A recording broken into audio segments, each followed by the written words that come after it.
Aujourd'hui, je vais te présenter Perplexity. Perplexity, c'est le moteur de recherche nouvelle génération, impulsé par l'IA, qui détrône totalement les recherches que peuvent être faites sur Google. Dans cette vidéo, on va faire des comparaisons entre des recherches Google et des recherches Perplexity pour te montrer, tout simplement, 3-4 exemples, comment on peut avoir passé autant de temps à perdre son temps sur Google. Perplexity te donne des réponses, des résultats, ne te donne pas des liens, ne te fait pas perdre ton temps, n'a pas de sponsoring. Voilà, il est là pour répondre à ta question avec un sourcing, avec un avis, avec une réponse cohérente, avec une structure de phrase. Perplexity, c'est tout simplement un mix entre Google et ChatGPT. Depuis plusieurs années, chaque fois que je vais sur Internet, c'est pour utiliser Google. Que ce soit pour acheter des fringues, que ce soit pour faire des recherches, que ce soit pour organiser des vacances. Google va aujourd'hui être mis à l'écart par un moteur de recherche qui s'appelle Perplexity, qui est implémenté d'IA et qui va permettre de répondre déjà de manière plus pertinente à toutes tes recherches, qui va t'éviter de perdre du temps et qui va surtout pouvoir comprendre qui t'es et qui va avoir une intuition sur les questions que tu vas lui poser et donc les réponses qu'il va te proposer. Alors on remet dans le contexte, Google, moteur de recherche numéro 1 au monde, encore à l'heure actuelle. Aujourd'hui, tout le monde l'utilise quotidiennement pour tout et pour rien. Aujourd'hui, Google, ça ne fait que proposer des liens, des différents liens, 1, 2, 3. Et donc en fait, c'est à toi de choisir. C'est à toi de te dire est-ce que c'est bon, est-ce que c'est pas bon. Bref, on est encore dans l'ère de je perds mon temps. Donc déjà, la première raison, on va tout de suite attarder à Perplexity. Et nous voici sur l'interface de Perplexity. On va commencer par un rapide tour d'horizon des différentes raisons pour lesquelles j'utilise Perplexity aujourd'hui.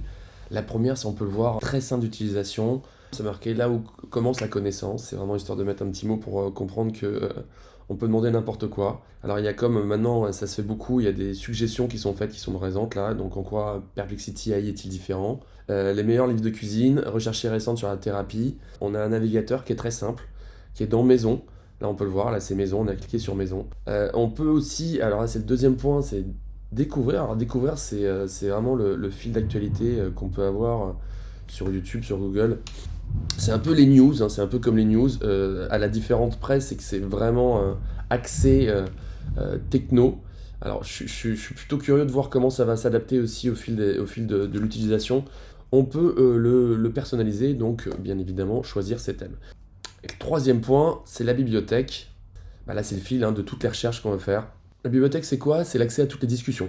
Donc, c'est plutôt assez simple. Voilà, c'est plutôt trié de manière, c'est trié de manière chronologique. Alors, encore une fois, c'est beaucoup plus simple d'accès que Google. Google qui, pour pouvoir rechercher, il faut aller dans l'historique. Là, c'est vraiment à disposition des bibliothèques. C'est vraiment les trois principales fonctionnalités de Perplexity. La première, donc, c'est vraiment un moteur de recherche. La deuxième, c'est un fil d'information. Et la troisième, c'est qu'on a accès tout de suite à ces différentes bibliothèques. Alors ce qu'on peut voir, je vais me mettre là, c'est qu'on peut créer des collections. Une collection, c'est quoi? C'est tout simplement en fait des dossiers qu'on fait, qu'on traite. Alors, vous pouvez voir à chaque fois que je vais taper, par exemple, j'ai envie de, je sais pas, voilà, là, je vais le remettre dans bien-être par exemple.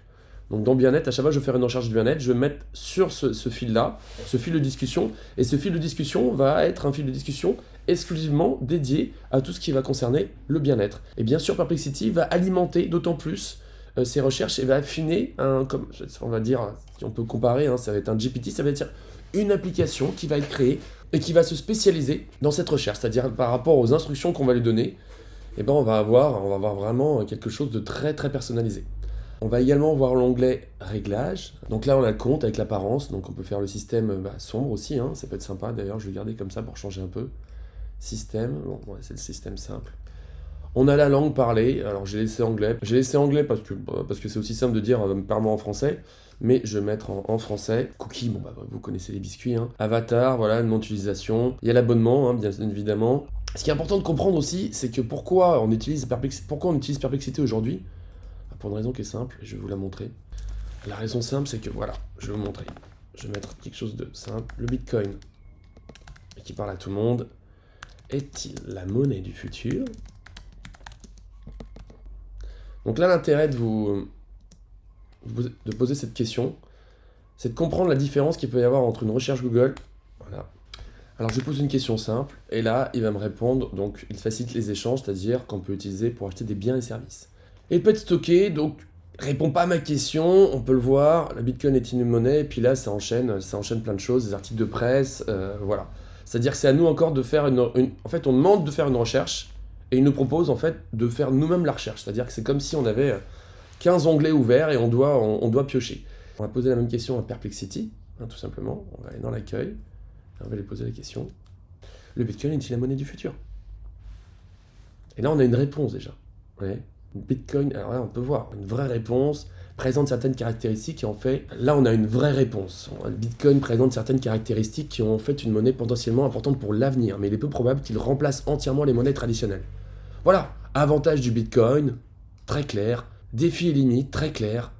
Voilà, on a toutes les sources, on a tout est sourcé sur toutes les réponses, et on peut proposer un suivi, c'est-à-dire mettre, joindre des fichiers, si on veut plus de réponses. Voilà la différence aujourd'hui entre un moteur de recherche simple, Google, qui est maintenant, je pense, totalement dépassé, qui a plus d'intérêt à part nous faire perdre du temps, déjà depuis de nombreuses années, hein, parce que c'est pas récent qu'on perd du temps sur Google. Là, en fait, on a une réponse à une question, et c'est pareil pour tout. J'utilise aujourd'hui pour mes recherches quotidiennes, et ce qui est bien, c'est aussi le point important, c'est qu'on n'a pas de sponsoring, on n'a pas de publicité, ça déconcentre pas. Aujourd'hui, on est déconcentré partout. Là, c'est un outil qui te permet de répondre à une question, qui te permet de rester concentré comme un pur insistant pourrait le faire. L'autre raison, c'est qu'il est connecté à Internet. Alors on peut le voir là, par exemple, si je pose la question qui a gagné France-Espagne, contrairement à ChatGPT qui est de juin, la dernière mise à jour est de juin 2022. Là, qui a gagné France-Espagne? J'aurais dû mettre foot, forcément. Alors là, tout de suite, on a des illustrations. Voilà, l'Espagne, là, elle est en train de générer, donc ça va, a battu la France 2-1 en demi-finale 2024. Donc c'était il y a 2 jours. Voilà, on peut voir que là encore, ce qui est formidable, c'est qu'on est totalement, on a une sorte de une connexion internet qui est faite, donc voilà, on est dans le vrai, on est vraiment dans le moteur de recherche. C'est pour ça que je voulais vraiment préciser ça. On a vraiment une conscience, c'est-à-dire que si on lui demande, peux-tu me donner ton avis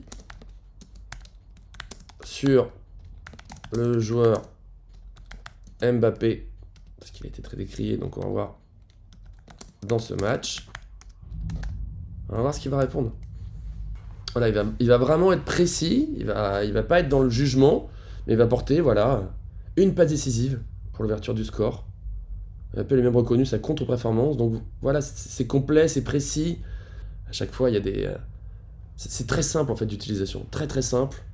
Il y a des sources. Le dernier intérêt, c'est qu'on peut le dire par exemple, et là on peut le mettre dans la bibliothèque par exemple, moi je l'ai mis dans la bibliothèque au niveau de la cuisine, donc là pour que ça reste dans le fil de discussion, pour qu'on ait toujours ce fil de discussion de la cuisine, donc qui concerne toutes les recettes, on va dire, peux-tu me donner la recette du bœuf bourguignon, la plus simple et la plus populaire sur YouTube. Et ce qui est génial, c'est qu'il va me donner que des sources de YouTube. Donc là, on peut voir, il me donne que des sources de YouTube. Et là, on peut voir déjà, en fait, c'est pas besoin de cliquer, vous n'avez même pas besoin de cliquer. Regardez, on peut le voir, c'est préparé, c'est très clair. Là encore, on a le sourcing à chaque fois qu'il nous fait quelque chose. Là, on peut le voir, là, un peu là. Donc il a pris une recette, forcément il va pas faire une compilation de plusieurs recettes. Donc en fait il nous fait gagner du temps, il nous a pris celle qui était la plus populaire et la plus simple à utiliser. Simple mais complet et qui offre beaucoup de possibilités. Moi je pense que c'est vraiment un Google killer. J'aimerais bien avoir votre avis sur le sujet, donc n'hésitez pas à me laisser des commentaires. Moi maintenant je perds même plus mon temps à utiliser Google, c'est devenu tellement archaïque que ça sert vraiment plus à rien de perdre son temps quand on a des outils comme Perplexity. Pour conclure, Perplexity représente une avancée passionnante dans le domaine de la recherche et de l'intelligence artificielle. C'est un outil innovant qui combine la puissance des grands modèles de langage avec l'accès à Internet en temps réel. Ça offre donc une expérience plus intuitive, plus enrichissante et surtout interactive. On a 4 principaux avantages à utiliser Perplexity. La première, c'est les réponses détaillées et contextualisées. La seconde, c'est l'interaction, l'interface conversationnelle naturelle. La troisième, ce sont des sources citées pour une meilleure transparence. Et la quatrième, c'est la capacité à poser des questions de suivi. Car oui, ça c'est vraiment important, on a un suivi, bien que Perplexity soit pas encore parfait, ça continue d'évoluer, ça ouvre de nouveaux horizons perceptifs avec des interactions qui sont en ligne. Alors que vous soyez étudiant, professionnel, simplement curieux, Perplexity peut venir votre allié, un allié précieux. Alors je vous le redis, n'oubliez pas de l'essayer par vous-même, de découvrir son potentiel. Et si vous avez apprécié cette vidéo, n'hésitez pas à le partager, à vous abonner à la chaîne bien évidemment. À très bientôt.